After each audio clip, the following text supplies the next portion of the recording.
बुधवार की सुबह तो हम हफ्ते के मिड वीक में इस समय खड़े हुए हैं और क्या बढ़िया रिवर्सल कल हमने भारतीय बाजारों में आता हुआ देखा। कल सुबह मैं हाईलाइट करता कैसे लगातार पिछले 3 कारोबारी सत्रों से भारतीय बाजारों में दबाव है। उन 3 ट्रेडिंग सेशंस में निफ्टी ने 118 अंक गंवाए थे और कल एक ही सेशन में हमने 150 अंकों की मजबूती के साथ कामकाज दिखाया। इस तरह का स्ट्रॉन्ग रिवर्सल और मेरे ख्याल से सबको चौंकाया स्ट्रीट में कल के स्ट्रॉन्ग रिवर्सल ने। ऐसे में किस हद तक मोमेंटम इंटैक्ट है, आगे कितनी और तेजी देखने को मिल सकती है, इस पर करूंगा आज फोकस। लेकिन पहले आप लोग की स्क्रीन पे संकेत आएंगे।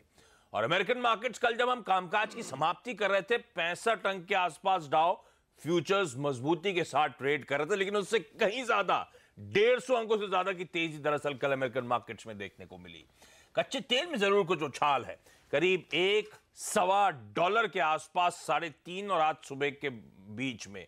पर ध्यान रखें चाइना में एक स्टिमुलस के होप्स जागे हैं और इसीलिए कच्चे तेल में इस तरह की तेजी, इस तरह का उछाल। तो इकोनॉमिक स्टिमुलस चाइना में आना, इसीलिए कच्चा तेल उछाल और इसीलिए शायद आज मेटल कंपनीज भी हमारे बाजार में फोकस में रहेंगी। रुपया जहां छोड़ा था वहीं के वहीं है, तो ये मोटा मोटी संकेत जिन पे हमें करना है रिएक्ट। और एसजीएक्स निफ्टी आपकी स्क्रीन पर आएगा महज 14-15 पॉइंट यानी कि कल के क्लोजिंग लेवल्स के आसपास अच्छे उछाल के बाद कंसोलिडेशन के मोड के साथ शायद शुरुआत हो सकती है। और इस बीच लगातार वो फ्लैशेस आपकी स्क्रीन पर आते हुए कल वो ब्रेक्जिट डील यानी कि जो ईयू और यूके का डिवोर्स है, जो थेरेसा मे की सरकार ने डील का खाका तैयार करा था, उस पर यूके के पार्लियामेंट ने जो वोट करा है, डील को खारिज कर दिया गया है। उस पर डिटेल में आगे मैं चर्चा ही करने वाला हूं। इनफैक्ट उसी से शुरुआत करते हैं। नीरज जी, क्या मूड है? और ये डील मान के चल रहा था शायद बाजार थेरेसा मे की डील पास हो नहीं पाएगी। या बिल्कुल, ये तो मैं कल ही करता गिरेगी और कह भी रहते उसके बाद अब अविश्वास प्रस्ताव भी गिरेगा, मतलब पास हो जाएगा और चुनाव होंगे। ब्रिटेन का ये फ्यूचर है, अगले 3-4 महीने में यही होना है। पर टाइम है, मार्च में तो ऑफिशियल एग्जिट होना है, तो हो सकता है डील या नो डील भी हो सकती है। नो डील हो गई और टेरेसा मे बहुत बुरी स्थिति में हो गई। वो बहुत एक बार वो फिर कह रही कोशिश कि हम दोबारा एक और बार लाने की कोशिश करेंगे, लेकिन अब संभावना कम दिख रही है। तो अब मुश्किल यही होगी कि आज अविश्वास प्रस्ताव के बाद फिर चुनाव की तैयारियां शुरू होंगी। तो ब्रिटेन में तो अब ये दिख रहा है, तो डील तो बिल्कुल फंस गई है। और तो एक ये था जिसको हम लोग कल से चर्चा करें, तो मार्केट इसको बहुत हद तक मान के चल रहा था। दूसरा जो स्टिमुलस वाली बात है, इसमें मारियो द्राघी का बहुत इंपॉर्टेंट बयान आया है, जो कि यूरोपियन यूनियन के सेंट्रल बैंक के हेड हैं। उनका कहना है कि बहुत सिग्निफिकेंट मनी चाहिए स्टिमुलस के तौर पे, क्योंकि इकनॉमीज में मंदी है, अनसर्टेनिटीज़ है और जितना हम सोच रहे हैं उससे ज़्यादा मुश्किल है, तो इसलिए पैसे चाहिए। तो हम उस फेज पे लौट रहे हैं जहाँ पे सेंट्रल बैंक्स पैसा झोंक रहे थे बाजार को हालात सुधारने के लिए। अब वापस हम उसी फेज में आ रहे हैं, टाइटनिंग की कोई दिक्कत हाँ, जब स्टिमुलस की बात होने लगे तो ये आप मान के चलिए कि मंदी के संकेत सेंट्रल बैंक से कम मान लिए हैं और अब पैसा झोंकने की तैयारी शुरू हो गई है। चीन ने कर दिया है, उसने भी कहा बहुत सारे मेजर्स अब लेंगे, ऑलरेडी उसने एमएसएमई के लिए कर दिया है। और अब ये यूरोपियन यूनियन के सेंट्रल बैंक का बयान बहुत इंपॉर्टेंट है, कल मार्केट को सपोर्ट कर रहा था यही। और यूएस में नेटफ्लिक्स ने 18% तक रेंटल बढ़ाया, आप पे हो सकता है असर पड़े, भारत में भी बढ़ाएंगे वो। तो उसके बाद कुछ महीने का शायद पैकेज ले रखा है, तो अभी इमीडिएट असर नहीं। ओके, तो टेक्नोलॉजी की रैली जो थी वो नेटफ्लिक्स की वजह से, तो ये एक अच्छी खबर। इस वजह से वहाँ तमाम टेक्नोलॉजी वाले शेयरों में मजबूती देखने को मिली। नेटफ्लिक्स लीड कर रहा था उसको। और यूएस से भी जेरोमी पावेल साहब के संकेत तो यही कह रहे थे, दिक्कतें हैं वो भी एक्सेप्ट कर रहे हैं। मुझे आश्चर्य नहीं होगा कि वो रेट कट करता है। एग्जैक्टली, लोग अब इसीलिए वही आ रहा था 2019 में शायद रेट कट के होप्स जागने लगे। एग्जैक्टली, और भारत में भी वो स्थिति बनती दिख रही है। तो एक बार फिर से मार्केट में पैसा आएगा और मार्केट भयानक तरीके से फिर ऊपर चलना शुरू होंगे। तो लिक्विडिटी ड्राइव करेगी, तो ये आज के लिए बहुत बेहतरीन संकेत मार्केट के लिए। लिक्विडिटी ड्रिवन रैली आपको फिर दिखे, क्योंकि सब तरफ के बड़े जो बहुत प्रोमिनेंट और जिनको फैसला करना है उनके बयान में आपको बता रहा हूँ। तो ये इंपॉर्टेंट है, इसलिए मुझे लगता है कि आज के संकेत ग्लोबली आपको अच्छे देख के चलने चाहिए। जेपी मॉर्गन के रिजल्ट कमजोर आए हैं, उसके बावजूद स्टॉक पे तेजी आई है, बयान पैसा आएगा। तो ठीक है, तो अब वो हम कहते हैं लिक्विडिटी ड्रिवन रैली, पर दरअसल ये बताएं बाजार में बिना पैसे की रैली आई कब है? तो अब पैसा और आने वाला है, इस बात का ध्यान रखें। और इसीलिए शायद रिस्क ऑन ट्रेड्स, इक्विटीज की तरफ रुझान शायद बाजार का बढ़े। तो ऐसे में कल जो बड़ा स्ट्रॉन्ग रिवर्सल की मैं बात कर रहा था, उसके बाद चार्ट्स पे क्या हालात हैं, डेटा पॉइंट्स क्या। अच्छा, संक्रांति का दिन और एफआई डीआई दोनों खरीद रहे थे, ऑस्पिशियस दिन का इंतजार कर रहे थे क्या? क्योंकि एफआई की तरफ से 160 करोड़ रुपए, डीआई की तरफ से 400 सवा 400 करोड़ रुपए की कैश मार्केट में बाइंग आती हुई। ऐसे में वीरेंद्र, डेटा पॉइंट्स का इंडिकेट कर रहे हैं कल के रिवर्सल और आगे एक्सटेंड हो सकता है क्या? क्या 11,000 की तैयारी हो रही है जो चैनल पे लगातार कल डिस्कशन हो रहे थे?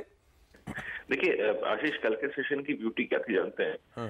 एसजीएक्स निफ्टी कल था इसी समय जब हम बात कर रहे थे 840 पे, लेकिन हमारी ओपनिंग हुई 760 पे, ठीक है? तो हमें जो एक्स्ट्रा प्रीमियम सुबह नहीं मिला, ट्रेडर्स ने उसको चेज किया। 840 पे बाजार रुका, लेकिन उसके बाद जो रिलायंस का एडवांटेज मिला ना, रिलायंस का, उसने एग्जैक्टली सर्कमस्टेंसेस को पूरा चेंज कर दिया। बाकी डीआईएस की बाइंग की फिगर, कैश की, एफआईएस की बाइंग की फिगर। देखिए कल जो 860 के ऊपर बाजार क्लोज हुआ, निफ्टी स्पेशली, कल सारी स्ट्रेंथ निफ्टी में थी, ना कि निफ्टी बैंक में, सारी स्ट्रेंथ। और डिसाइसिवली जो क्लोजिंग दी है निफ्टी ने 840 के ऊपर, उसके बाद ये अच्छी चीज है कि 820 से लेकर 840 हमारा एक बहुत स्ट्रॉन्ग बेस होगा, क्योंकि 800 की पुट खूब बिकी है, अच्छी खासी बिकी है, और एफआई ऑप्शन राइटर भी है, पुट राइटर भी है।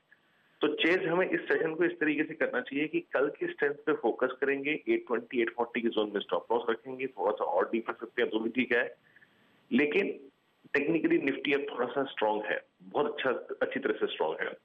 आपके पास स्ट्रेंथ वाले कंपोनेंट रिलायंस हैं, आपके पास इन्फोसिस है, निफ्टी स्ट्रांग है, निफ्टी पे स्टॉप लॉस 820 का होगा। टेक्निकली टारगेट क्या बनते हैं? टेक्निकली फर्स्ट टारगेट जो बनता है वो बनता है 930 से 960 का जोन, अभी उससे ऊपर की बात नहीं करेंगे। निफ्टी बैंक उतना स्ट्रांग नहीं है, और निफ्टी बैंक एग्जैक्टली अपने 10 डे एक्सपोनेंशियल मूविंग एवरेज के थोड़ा सा ऊपर बंद हुआ। 360 पे 10 डे एक्सपोनेंशियल मूविंग एवरेज है, 400 के आसपास हमारी क्लोजिंग आई है। तो एज ए ट्रेडर मेरे को आशीष जहां पे अपॉर्चुनिटी लग रही है, अगर वाकई कैचअप हुआ तो निफ्टी बैंक को मोमेंटम जनरेट करना चाहिए। ICICI bank, HDFC bank, Axis bank एक बार फिर से सेंटर ऑफ अट्रैक्शन बन सकते हैं। तो निफ्टी पे लॉन्ग्स होल्ड करिए, स्टॉप लॉसेस वही होंगे, 930 960 के टारगेट्स रखिए, लेकिन ध्यान दीजिए निफ्टी बैंक पर। अपॉर्चुनिटी एज ए ट्रेडर यहां रहेगी, मेरे को कम रिस्क लेना है, अच्छा रिवॉर्ड तलाशना है। तो दो चीजें हैं, निफ्टी बैंक पर ट्रेड कैसे बनता है? 27,200 27,250 का स्टॉप लॉस पॉसिबली कहां आ सकता है? 27,750 27,800 इस टारगेट के लिए खेलिए।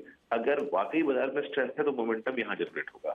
थोड़ा सा कोशिश होकर प्ले करना चाहते हैं तो 27,500 की कॉल, आई थिंक वो सबसे डिसेंट इंस्ट्रूमेंट होगा। एक्सपायरी नजदीक है, आज मोमेंटम जनरेट हो सकता है वहां पे। तो ये दो विकल्प आपके पास है आज। ठीक बात। तो मंदी करने वालों ने, जैसे हेमंत कह रहे थे, गंगा नाली है, मूड बदल रहा है। कल स्ट्रॉन्ग रिवर्सल था और आज भी जैसे वीरेंद्र कह रहे हैं स्टॉप लॉसेस लगाएं 820 840 के जोन्स पे, और इवेंचुअली शायद पहले 10,930 10,950 तक की तैयारी हो रही है ऊपर की तरफ। तो खरीदारी करने का इस समय बाजार में मन बनाना है, और हेवी वेट्स वाकई ड्राइव कर रहे हैं। अच्छा वीरेंद्र, आप कहाँ हैं? मुंबई में ही है? फोन लाइन पे क्यों, या आप भी गंगा नहाने चले गए? नहीं, हमारे घर में विकेट आउट हो गया, चक्कर ये, तो हम विकेट कीपिंग कर रहे हैं, चक्कर ये। किसी की तबीयत खराब है? जी जी जी जी जी। तो अच्छा ठीक है, चलिए वीरेंद्र का ये कॉल आता हो बाजार पर, और क्विकली आगे बढ़ेंगे। अब स्टॉक स्पेसिफिक वहां पे कहाँ एक्शन देखने को मिलेगा? हेमंत जुड़ चुके हैं। हेमंत, हाय, गुड मॉर्निंग। स्टॉक रडार पर फोकस पर रहेगा बीपीसीएल का शेयर खास तौर पर, और आज देखिए कैबिनेट है, और पिछले कुछ दिनों से जो सरकार आशीष ऐलान कर रही है, कल देखिए हमारे आपके सबके टीचर्स को बहुत बड़ा तोहफा दिया है। बाजार बंद होने के बाद खबरें आई हैं, उनको भी 7th पे कमीशन के तहत बड़ी तोहफे दे रही है सरकार, तोहफे दे रही है। आप देखिए सवर्णों को तोहफा दिया, अब एक तोहफा मिला है आसाम को सरकार की तरफ से, आज मिलने जा रहा है, और ये कैबिनेट में होने वाला है। आसाम में दरअसल ये जो रिफाइनरी है नुमालीगढ़ रिफाइनरी, यहाँ पर करीब करीब 22,000 करोड़ रुपए अब सैंक्शन होंगे, और बीपीसीएल की उस रिफाइनरी में करीब करीब 61% हिस्सेदारी है। तो ये आसाम के लोगों को, नॉर्थ ईस्ट के वोटर्स को लुभाने के लिए देखिए आज कैबिनेट में एक बड़ा तोहफा मिलने जा रहा है, और इससे बीपीसीएल को तो फायदा होने ही वाला है। नजर रखिएगा EIL पर, इंजीनियर्स इंडिया लिमिटेड पर, क्योंकि आशीष आप याद करिए राजस्थान में जब रिफाइनरी का सैंक्शन जैसे ही हुआ, उसके कुछ दिनों बाद आपने देखा राजस्थान ने EIL को कहा कि भाई आप लगाइए ये वाली रिफाइनरी हमारे लिए। तो EIL को भी बेनिफिशियरी आज आपको समझना चाहिए, और हमारी टिकट टीम तो आपको दिखाई रही है, डीजल के दाम आशीष लगातार बढ़ते जा रहे हैं, 7 दिन से बढ़ रहे हैं। तो ऑयल मार्केटिंग कंपनियों के नतीजे जो लोग सोच रहे थे कमजोर आएंगे, अब वो अपने शॉर्ट्स को कवर करते हुए नजर आएंगे। तो ये सेक्टर आपके रडार पर होना चाहिए, और होना चाहिए रडार पर आपके आज वेदांता का स्टॉक, ये भी बढ़िया प्रदर्शन दिखा सकता है। देखिए आयरन ओर पर सरकार जो है वो इंपोर्ट ड्यूटी बढ़ा सकती है। अच्छा, भारत में अच्छा खासा आयरन ओर है और हम बाहर से लाते हैं, एक तो इंपोर्ट बिल हमारा बढ़ जाता है। ट्वीट आपने लाइक भी करा था उनका, अनिल अग्रवाल साहब कह रहे हैं भारत में इतना सारा तो आयरन ओर हमारे पास पड़ा है, इतना सारा एल्यूमिनियम हमारे पास पड़ा है, आप बाहर से लाते हैं, यहाँ की इंडस्ट्री को सिक करते हैं, दिक्कत होती है, बैंक फिर परेशान होते हैं। तो भाई एक ड्यूटी लगा दीजिए, सेफगार्ड कर दीजिए। और याद करिए इस तरह के बयान उन्होंने पहले भी दिए थे, तो लग रहा है कि वो ड्यूटी कभी भी लग सकती है। तोहफे देने के मूड में तो लगातार सरकार है ही। अच्छा, इससे होगा क्या, एम्प्लॉयमेंट भी बढ़ेगा क्योंकि यहाँ पर माइनिंग होगी आराम से। तो इस सेक्टर के ऊपर भी रखिएगा नजर। अगर कच्चे तेल को उछाल सकता है तो मेटल का मूड भी सुधारेगा 100%। तो आज वेदांता जैसे स्टॉक्स भागेंगे, एनएमडीसी जैसी कंपनियों में भी एक रैली देखने को मिलेगी। एनएमडीसी काफी कल चल चुका था, तो वेदांता ज्यादा बेटर नजर आ रहा है। हालांकि ये घरेलू मेटल कंपनियों के लिए दिक्कत की बात है, मेटल कंपनियां तो वैसे भी हमारे यहाँ देखिए पिटी रही है, टाटा स्टील हुई या बाकी कंपनियां हुई, क्योंकि इनके लिए आयरन ओर फिर थोड़ा सा महंगा हो जाएगा। जी पर रखिएगा नजर, नंबर्स बहुत ही शानदार निकल कर आए और यहाँ पर ज्यादातर लोग मंदी में थे, लेकिन कहते हैं ना जब कोई डील होने वाली हो, डील से पहले जनरली कंपनियां नंबर बढ़िया पेश करती हैं, तो देखिए वही होता हुआ नजर आया। और बाकी मीडिया कंपनियों ने भी अच्छे नंबर्स पेश किए हैं। डॉक्टर रेड्डी के लिए फिर दिक्कत की बात, श्रीकाकुलम प्लांट को अभी भी देखिए पूरी तरह से हरी झंडी नहीं मिली है, कुछ आपत्तियां पेश करी हैं। यूएस एफडीए ने जिस तरह से अपनी जांच को पूरा किया, तो ये दबाव में थोड़ा रह सकता है। एमसीएक्स पर रखिएगा नजर, और याद करिए आशीष हम कह रहे थे 2 ट्रेडिंग सेशन से एमसीएक्स के नतीजे अच्छे आने वाले हैं। तो देखिए नंबर्स अच्छा हैं, लेकिन जैसा कि हम आपको बता रहे हैं, सबको पता था कि नंबर्स अच्छे आने वाले हैं। तो लेट्स सी ये मजबूत खुलेगा तो आज पक्का, उसके बाद क्योंकि एक्सपेक्टेशंस ही बढ़िया नंबर्स के हैं, तो फिर थोड़ी प्रॉफिट बुकिंग यहाँ पर देखने को मिल सकती है। तो इन तमाम शेयरों पर नजर होनी चाहिए। ठीक बात। तो इन स्टॉक्स को रखें अपने रडार पे, यहां पे वो एक्शन नजर आएगा आपको, क्योंकि आज के ट्रेडिंग बेट्स आपकी स्क्रीन पर आएंगे। समर्थ कैपिटल मानता है कैडिला में खरीदारी करने के मौके ढूंढें 364 के टारगेट्स के लिए। एल&टी फाइनेंशियल होल्डिंग्स में आप खरीदारी कर सकते हैं, ऐसा मानना है केआईएफएस ट्रेड कैपिटल का। खरीदें 147 के लक्ष्य के लिए।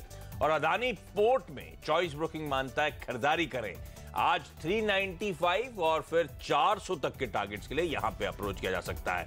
ब्रेक उससे पहले क्विकली आज का इवेंट्स कैलेंडर आपकी स्क्रीन पर आएगा। डीसीबी बैंक, माइंडट्री, इन दोनों के नंबर्स आने। इसके अलावा मोतीलाल ओसवाल, फिलिप्स कार्बन और एचटी मीडिया, ये कंपनीज अपने तिमाही रिजल्ट्स आज घोषित करेंगी। इनके अलावा जैसे कैबिनेट की ऑल इंपॉर्टेंट बैठक होने वाली है, नुमालीगढ़ रिफाइनरी पर विस्तार पर मंजूरी संभव। तो जैसे हेमंत कह रहे थे, बीपीसीएल का 61% हिस्सा, इंजीनियर्स इंडिया जैसी कंपनीज, इनको आप अपने रखें रडार पर।